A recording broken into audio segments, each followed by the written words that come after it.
All right, welcome to Electric Elevation Podcast. Today I have my special guest in the building, Larry Darnell Smith Jr. How you doing today? I'm doing really well. Thank you for having me. Thank you for coming. So we got a lot to talk about. We're going to start off with, we know that you just came home recently. You were incarcerated for 27 years. Yeah. So let's start off with telling what happened with that. Well, I was released February 4th, 2021. Okay. I was incarcerated March 24th, 1994. That's a long time, right? Right. How old were you? I was 18 when I was incarcerated. Okay. And I was 45 when I returned to society. So I know you were wrongfully accused, but what was the crime that they said that you did? Murder. I was wrongfully convicted of first-degree murder in a case of felony firearm. Okay. So when you were 18 and you first went in, was it a witness account? What made them think it was you? I was a victim of what's called a jailhouse snitches, a ring of snitches. Okay. Any person, you can Google it, it'll come up on a ring of snitches out of Wayne County, 9th floor, 1300 Bobian, myself and others. They was set up, lied against, prosecutors let plays go down, and they used officers to run them, and they would put out actual memos months after I was released, but they didn't do nothing about it. It took 27 years basically for me to return. But they knew all the time I didn't do it, that it was a crime taking place against me and others. Okay, so when you was first 18 and all this was happening, I knew you were, you were scared, and your family, everybody was trying to help you. So what, by you knowing that you didn't do this, I'm sure you didn't think you were going to get convicted. So when they slammed the gavel down and told you how much time you were going to do, like, how did you deal with that mentally? Well, I asked the attorney right then when they said the guilty part. I asked the attorney, what did they say? And he pushed himself back from the table, like away from me. Like I was going to harm him. But I'm trying to say, like, man, what's going on here? I ain't done nothing. Hey, bro, this just flashed in front of my eyes. And at that moment, that lawyer threw me away. He had threw me away before that based on his actions. But at that moment, it was like, all right, you up the river. And I was gone. Was it a court-appointed attorney or? No, my mom had paid him like $8,000 or $10,000. Okay. And he took that. He didn't serve me adequately. Okay. So what was the first year like when you were 18, you got incarcerated? Where did they send you to? I went from the Wayne County Jail to the Riverside Quarantine. And at the Riverside Quarantine, so anytime I introduce myself, my name is Larry Darnell Smith Jr. Like, period, point blank. My name is Larry Darnell Smith Jr. You can know me by other names, but when I introduce myself, that's my name. And the reason why is that when you go to prison, they give you a number, right? They give you this number. They strip you down. They spray you down. They smack you with some type of a chemical agent that they put on your body, and then they give you clothes. And when I got to the clothes portion, the lady, she said to me, she was doing me a favor, she believed, and she said that, what's your name? So I tell her my name, Larry Darnell Smith Jr. She said, you can forget your name, but don't forget this number. And she said it so clearly that she wanted me to know that she was doing me a favor. She wanted to save me from heartache inside the institution. So I had to denounce the name, my identity, and pick up that number. And that would be who they wanted me to be. Wow, what number was it? 240-888. Wow. Okay, so like again, we're gonna talk about the first year, like having to get used to not being at home anymore, being incarcerated. How was the person that you shared the cell with? Were they mean? Were they nice? I had like multiple different bunkies. I had friends, Deion Stamps. Okay. I met Eric X. Bodine was one of the very first people that I met inside the institutions. He a real positive figure out here in society now. Okay. So I had good role models and I had bad role models, but I had to learn different things. Like I had to learn about law, but I had to learn about hustling. I had to learn about surviving. Survival, like that's number one. In the universe, the first thing is self-preservation, right? So self-preservation means that you got to be able to defend you and be able to take care of what you have. And in order to do that, first you got to know. So at first we fought a lot. Young people, they fight a lot. Mm-hmm. And then in progression, then you grow, you become smoother, and then you you know, you begin to have to move like you move, do what you do. You know, that's how you got to make it. So when you were getting into fights, you were in solitary, they put you in solitary confinement? Yeah, you go to the hole and stuff, you know, but the thing is 30 days, 60 days in the hole, 90 days or whatever, and then you back in general population.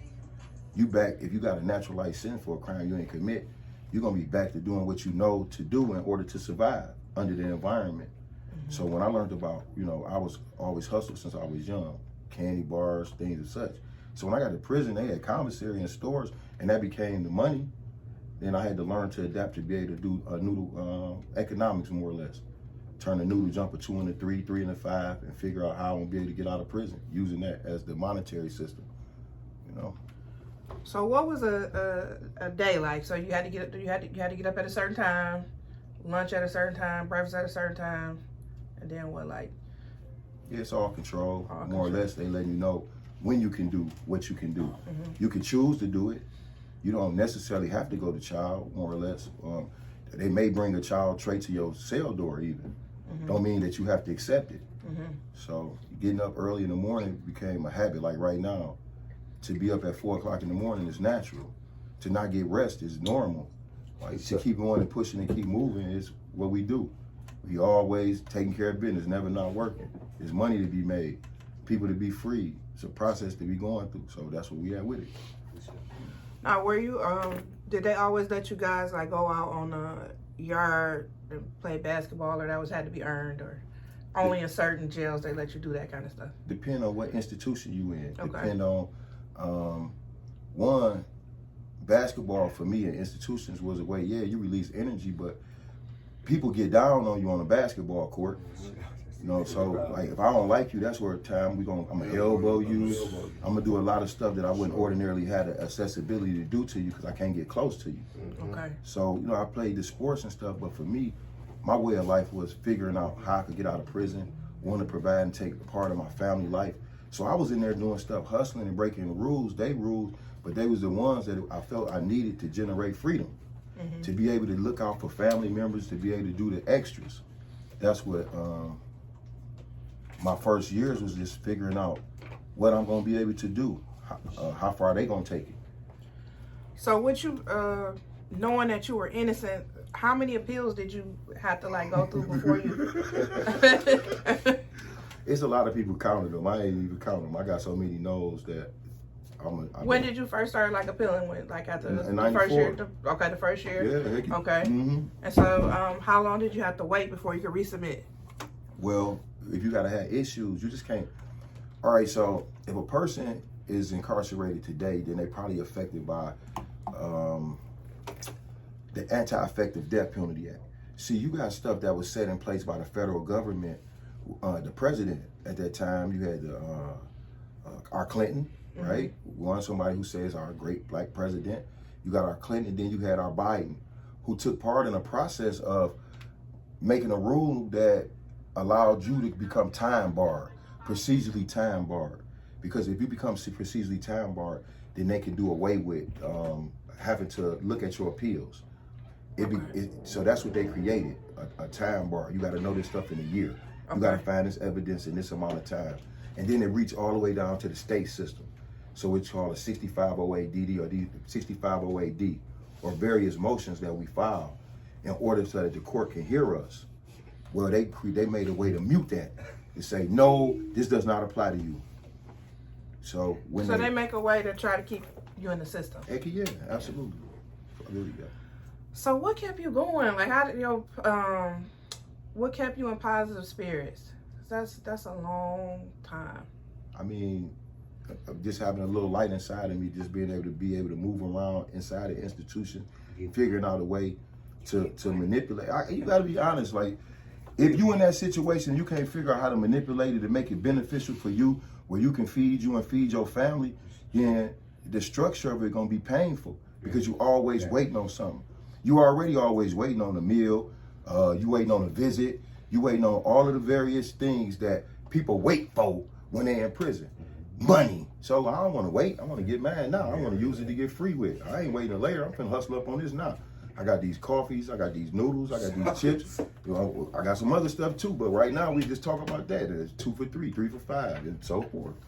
That's what I did every day. So you made it do what it do. Yeah. Were you in the same, how many jails did you get transferred to within your About time? 32 or something like that. Ooh, that's a lot. Which one did you stay at the longest? Good question.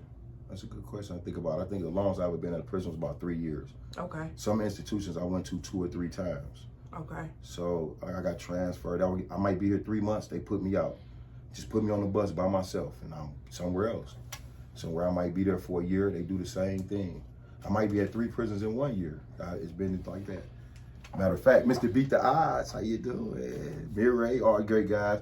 All my Zion Reed brothers, all those people who've been incarcerated, guys who served sentences with me, family members who supported me along the way, y'all family members, because people incarcerated with me, family members supported, got up and fought with me to get free. Like my mom didn't have a whole lot of supporters, so it was up from the yard and guys who went home that got active. So once I got home, if you watch me when I got out of prison on February 4th, 2021, I made a promise to a lot of people. So that's the action that I've been taking to fulfill the action that I made. So if you look at this button right here, you got Tamara Washington out of Wayne County. She the only person, she talked to Kim Worthy on the phone. Kim Worthy is well aware of her circumstance. She know that she innocent, excuse me, but it's always a but when you're dealing with judicial systems. The judicial system, they think about paying versus what's right, freeing. So then you have William Watley. He incarcerated for arson. It's impossible. We had 2 of the leading arson experts in the country. They say that he shouldn't be incarcerated for arson because you cannot prove arson. Wayne Duff, he medically frail. See, in Michigan, life, we got to we confuse. They tell you about life and people think it means 30 years. In Michigan, when they made life meant life meant that your term, your whole natural time. So you did something allegedly at this age, maybe 20, you get, or just now because they changed the rules. So let's just say you do something at 26 and now you 76, life mean die. So you got Wayne Duff, he is a veteran. He served 40 years up to current. And we pushing to free him. He's medically frail, 3 bouts of cancer. He remission out of 2, but 3 we at now, and we hopeful that we can get him some freedom. Darnell, who we all know as Apple, he's free. He out here doing great things. Mr. Beat the Odds, salute. Shout out Apple. Shout out, absolutely. And Chris Dunn. So Chris Dunn, he's free out of Missouri. So you have Apple on here free. You have Chris Dunn on here free. 3 other people that we fighting for, but these 2 people that's free, you got our government, our country, our state, Kim Worthy, and with Apple, and then in Missouri with Chris Dunn. They trying to do the same thing, put them back in prison when they already showed that they are not guilty of the crimes that they were convicted of. So versus compensate them, right? Because you would think that if a person served that type of time in prison, that they should receive something, right? Well, sure. they are receiving something, and what they're receiving is the thought or the process of being retried. They want to try to scare you to take some type of plea. But the reality is y'all wrong. Kim Worthy, she's wrong. And the rest of these prosecutors in the country, when they do that, it's not good and conducive to the rebuilding process of our communities. So when you finally got free, what was the difference in that appeal than the other ones? What new findings helped you finally? Well, they had a lot of the evidence that they already had, they never looked at it. So they finally looked at it after all that time. Yeah, and what's crazy is, like, I never been to court though. They woke me up, the guys woke me up at nighttime and told me I was on TV. Okay. And the next morning, I was released out of the institutions. And like I said, you can watch it on TV. I let the world know what I came for, about other innocent people, medically frail people, overseas people, like 32 of them. The counselor, he had a propensity to dog out any person, but I called him down bad, talking to one of the prisoners, repeatedly calling him a gay sissy. So I let the world know about that. Because inside the institutions, they got a bullying tactic. How you gonna have a mental health, how a person gonna come out and be, to satisfy themselves to do right, to satisfy society and do right, when the people that's put into place is beating them up. They punishing them verbally. They beating them up. They punishing them physically. They beating them up. They punishing them in a way that, how do you get that person back? How did that person identify with what's going on in society when the people that's placed in charge of them have beat them up? So they come out here with a trauma, and if they do make it, they beat themselves up and they beat up other people in society. So it was like, I ain't want to stand by it. I wanted to stand on it. So I just helping my people. What was one of the worst things that you saw while you were in there? What? Something that happened. The worst. The staff kill people. People kill themselves.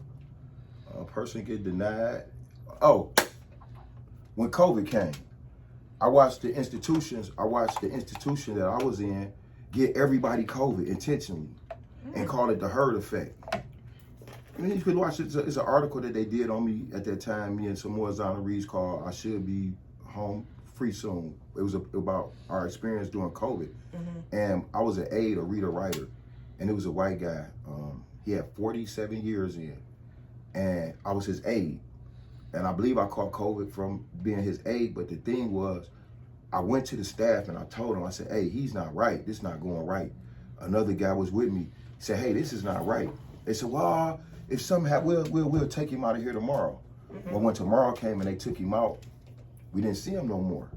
So when they came in, about a month later, they was like, well, yeah, he succumbed to COVID, he died. About 15 minutes later, they was calling him over to PA. And they was calling him for the governor had put him for to be able to go for the parole or whatever it was, because that's what he was asking for, parole. 47 years in on a second-degree life. And he ended up dying when the COVID came in. And had maybe 3 misconducts over all that time. 47 years, y'all gotta understand, I'm 49 years old. 47 years that a person to serve, like when is enough, more or less. With me, I was sentenced to die in prison, period. For every night I woke up with my face in my hands, for every tear that I ever shed, for anything I ever wanted to do with any person in my family, my life, it was robbed and taken. Why? Because I had to sit in the cell with my face in my hands, wondering why I was experiencing it. So I promised the Creator, whatever you put on him, whatever his name is, whatever the label, the logo, whatever you do, I said, if you let me go, then I'm gonna take an action. And my action is gonna be able to help as many people as I can. Within reason. Of course, I had to learn within reason. So that's what I did. And I began to help those people that I left behind from the day I got out of prison. And then we continue to do it now, right as we speak. So, yeah, I'm so glad you were finally able to get out. And I'm glad your story is out here and you're helping others. You're advocating for others that were wrongfully forgifted. And talk about you have a nonprofit now, right? Yeah, okay. Yes, ma'am. Yes, so go ahead and tell everybody what's the name of your nonprofit. Our Heart Reciprocity, and we do a lot of community work. We have a little camp coming up. We full right now, but we had 35 children under the Eat, Skate, and Learn, and we are feeding the young people, we teaching the young people, and we allow them some time to skate and do other activities, and it's for us to build them, up our community. Down in Southwest Detroit, where I come from, we have serious people that came out of there that make positive moves. So I'm grateful to them. But on my own accord, I knew that I had to play my own part because off of the promise that I gave the Creator. So we have a barber shop. We looking for barbers. And with that, we allowing the barbers to come in, train under licensed barbers, and then helping you to get your own license. Just whatever that we could do, that's what my whole thing is. That's what Our Heart Reciprocity. What we can do to make our community better across the country. Well, we won't say that I'm from Missouri, I'm from Maine, I'm from Michigan. We'll say that we from all one unit and we working collectively and actively to change things, make it better.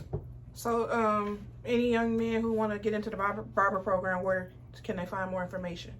Hit me on the internet, on the website. Okay. The social media. Social media. Yep, you inbox me. I'm going to give that out in 1 second. And then you got an event that's coming up Sunday at the Spirit Plaza. Okay, so tell us a little bit about that. This the second annual Return to Citizen Day. Shout out Miss G, Miss Gaskins, Auntie Cheryl. For we was tapped by Total Access last year to put on something to showcase the power and return to citizens in our city. a lot of our programming, if you look at our city, is made up of returning citizens. A lot of the workers, if it's from trucking, parks and recreation, dealing directly with your young people, it's people that's out and they active and they working to make a change. So that's what we out there to do, to celebrate everything, the food trucks, the people, the participants, and we just want to have a good time and support each other, because that's what it's about, supporting each other. Okay. When you got out, what was the first thing that you noticed that was different in like the young people now than when you went in? What? They ain't go outside. Okay. When we was young, we wanted to go outside. For sure. We played video games, but we wanted to go outside. So if we had the option to go outside, we was gonna choose that. It's times I seen young people don't go out in 4 or 5 days. Yeah. And when I be like, why you ain't go outside? Social media, playing the game. And I had to be like, man, go outside, smell the air, look at the frogs, see if you see a grasshopper. Maybe, because that's when I was growing up, that's what we had. Right. Mm-hmm. Yeah, that's what I noticed. How did you feel that music had changed? Music, from being inside the institution, it was a time when a guy had to get tape smuggled in. My boy used to turn me on to all the music, and then we got those players. So once we got the players, it allowed those people who could go on JPay more or less, for them to be to supply us with Detroit music. Okay. And so listening, what I think, Peasy, Vez, I think those guys that I listened to in prison, GT, though I had never seen these guys, did not know what they looked like. It was the music of it though, and I put that on, and I knew that I had a wintertime grind, so I could shine all summer. Like I knew this, I knew what I was working for. If I get free off this grind, I'm gonna shine all summer. Like I'm gonna do it. So you see me out, then you know why I'm doing it, because when they told me, when I was sitting there banging that music, it was the motivation. So when I got out, it was the motivation to keep on getting it like we get it. So when I met, all right, story quick, boom. I got out of prison. So she asked, what I do? I got out of prison, February 4th, 2021. So I got a brand new Benz E350, fresh out of prison in the German auto engineering. So I got a brand new Benz. We put 35,000 miles on it, advocating on behalf of innocent people, medically frail people, oversentenced people. I became a notary. Me, Shamar, Bernard, we began to go around working with universities, because our intent was to facilitate the promise that I had made to people left behind. They might have made people promises, but when they seen me, like, hey, they seen I was serious, they like, shoot, we rocking out too. And we rocked out. Is I'm lying? I'm just saying I'm lying, bro. We put 35,000 miles, 37,000 miles on a brand new Mercedes, y'all, and to help other people. So then I told my guys on the 35,000 mile that was locked up, I said, look, y'all, I'm gonna give y'all 2 more thousand miles, but after that, I'm going to work for the city of Detroit in the Parks and Rec. So that's what I did. I started doing programming for the seniors, with the children. We started doing math, 3 to 7 year olds, teaching them how to count real money. Because when I was going to restaurants, I seen that young people had a disconnect. They didn't even know how to count your change. When you go to a McDonald's, they had to watch the pictures. So I wanted to make sure that growing up that they knew. So we started doing the math, started giving skating parties, just started doing a lot of community stuff, started helping with the elders, started doing a lot of the homeless stuff. At one point, we fed like 8,000 people with the city over at the park. But we did that off of just playing around. No disrespect, I'm not saying by playing, but saying that, hey, bro, you want to do this? Shamar like, yeah, I want to do it. I say, man, we're going to write a proposal. Call my friend like, hey, can you help me write a proposal? She said, yeah. Next thing I know, we fed and bathed like 8,000 some people. The thing was, though, it didn't cost us no money. It cost us mental power, energy. So it's the same way in prison. A lot of times we was out here struggling and hustling to get the money, but it was really the energy that we needed. Different relationships to open up the doors so that we could get our freedom. The same way out here in the business world, interacting the relationships that we end up building, which allow us to open up the door so that we can make more motion. We work together like the Motherland community. For sure. Shout out to the ladies of the Motherland community, which is a non-profit organization I'm a part of as well. And so is Larry Darnell Smith Jr. We got a lot of great, positive, upcoming events. We're here to support single mothers, the youth, all of that. It'll be a lot of literature that'll be coming out soon. So we appreciate everything that that Larry does. We had a great Mother's Day event. That was awesome. Thank It you. was a great turnout. Great stories that were shared. It was beautiful.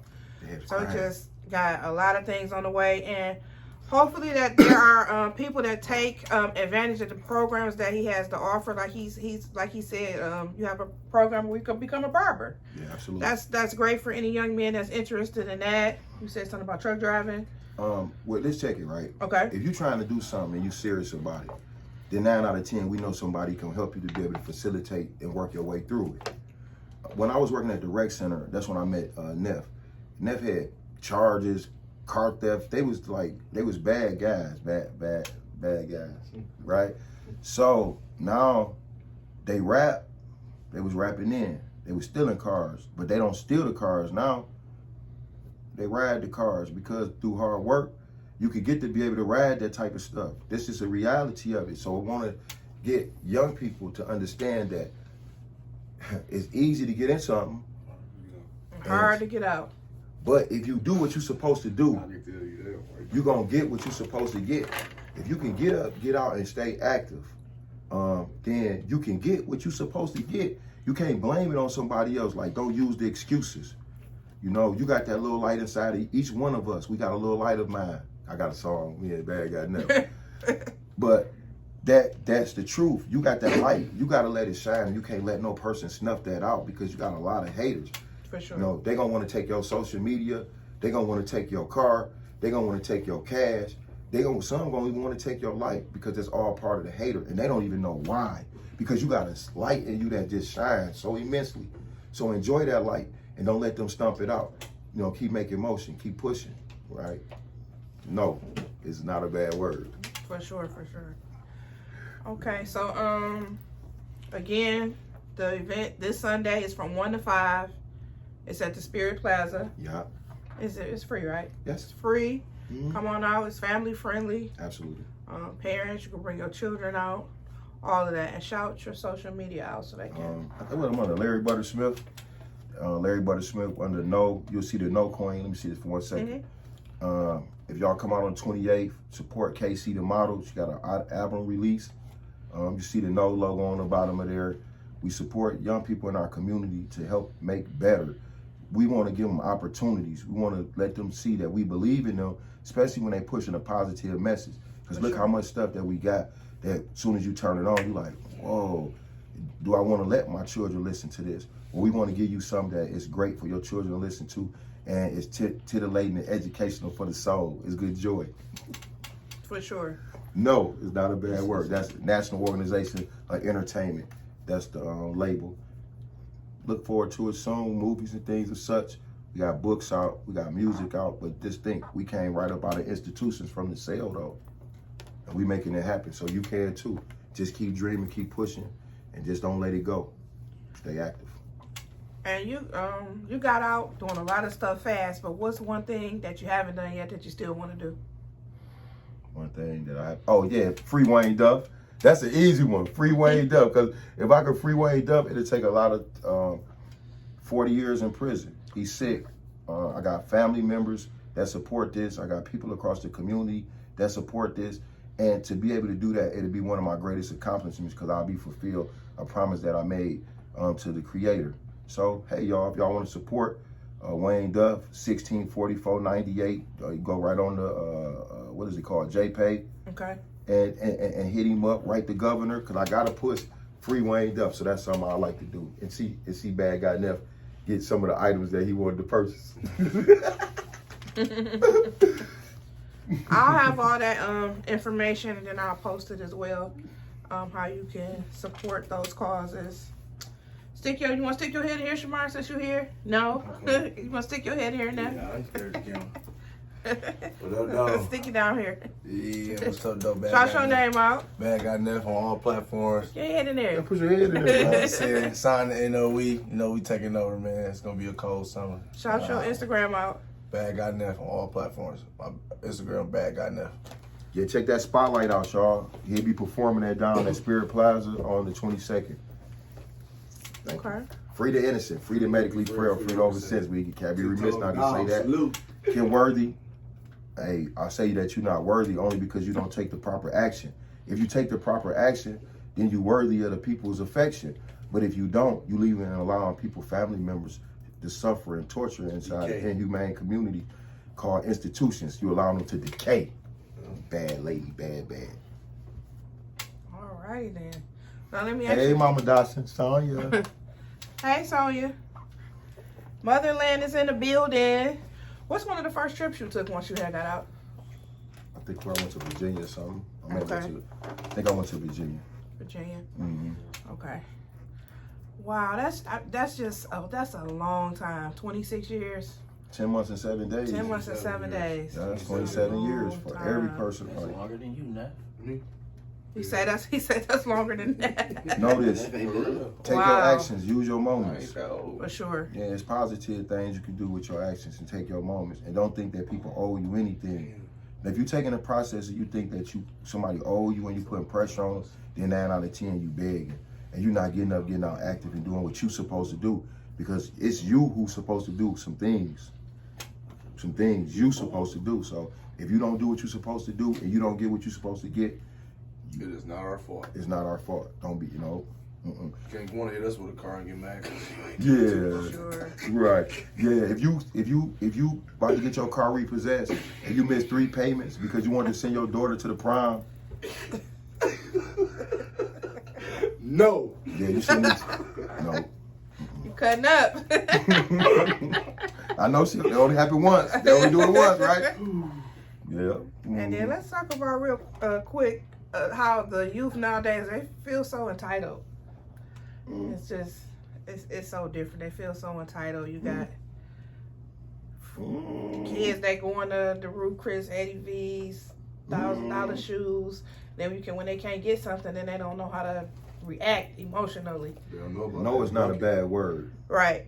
You know, a lot of young people, they ain't grow up. I know young people that grew up, parents put them out when they was 12 years old. That's me.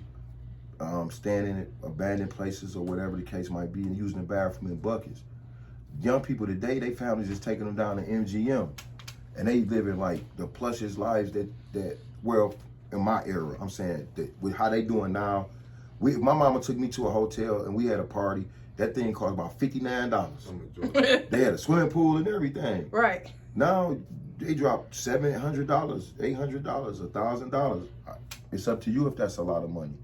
But if you feel that somebody telling you no about something that belongs to them is disturbing your ethos, making you upset or angry or hot, but it's theirs, and you mad about it, you gotta get yourself together, because that ain't working, baby. I ain't gonna lie, this my generation. Shoot, some of these kids still would be ungrateful. Yeah, because I know people get $3,500 a month, and they said that nobody did nothing for me. If somebody give you $3,500 a month, I seen this with my own 2 eyes, and people said, "Oh, you ain't did nothing for me." So what I learned was, if a person can't get up, get out, and get active on their own accord, and take care of their business, you shouldn't be looking for nobody else for them answers, because you got to put that energy in there to that. If you want somebody to progress you feel that you can make progression, then the first actions that you got to take is those steps. You got to put your 2 feet in front of one another. That show, hey, look here now. I want to get on camera now. Oh, now you want to get on camera. Come on, stick your head in here. All I want to say is. Sit down. I just want to say. Red fish, blue fish. You know what? I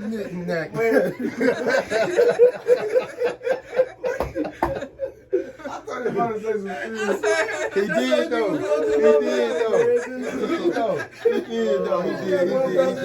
He talking deep as hell, man.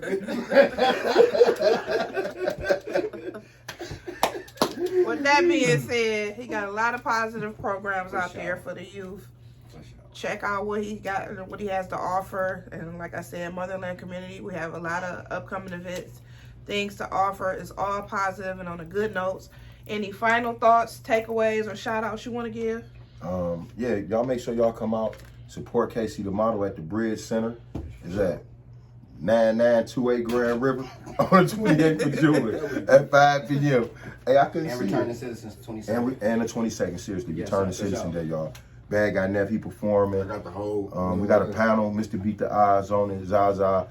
A lot of positive people packed for in a few minutes that you can have a good time. Come on down and support y'all. Support Black Dollars. Support Community Dollars. Let's support each other. For sure. So, For sure.